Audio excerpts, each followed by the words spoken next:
د عبدالرحمن بابا د پړاو ځانګړنې. په دغه پړاو کې ډیری شاعران د دیوان څښتن وو او ځینې نورې منظومې رسالې درلودې. کوم ادبي ژانرونه چې په دې پړاو کې کارول شوي دي لکه قصیده، غزل، رباعي، قطعه، مخمس، مسدس، مصبح، معشر، ترکیبا او ترجیح بند چې تر دوی د مخه پړاو کې هم موجود و.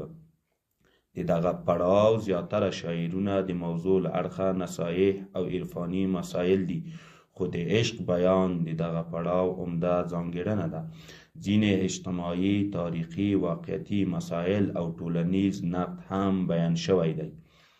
دغه پړاو کې زیاتره شاعرانو سربیره د مورنۍ ژبې په نورو ژبو هم شاعري کړې ده لکه پارسي او هندي. په دغه پړاو کې تر نورو پړاوونو ډیر دیوانونه لیکل شوي دي. د دې پړاو شاعرانو د غزل ژانر ډیر خوښ کړی دی او د کمیت او کیفیت په لحاظ په دغه پړاو کې غزل د ارزښت وړ ده، ځکه غزل په دې پړاو کې ډیره وده کړې ده. نور ژانرونه هم کارول شوي، خو هغه خوند چې غزل کې شته نورو کې نشته.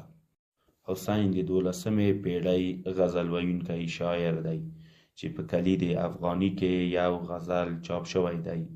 فضیل، احسن، علیم موسی، افضل عبدالعثمان دوی هم د خوشحال خان خټک د سبک پیروان بلل کیږي. د موسی او احسن اشعار په ورکه خزانه کې چاپ شوي، د نورو ټولو په کلید افغاني او ګلزارو کې چاپ شوي دي.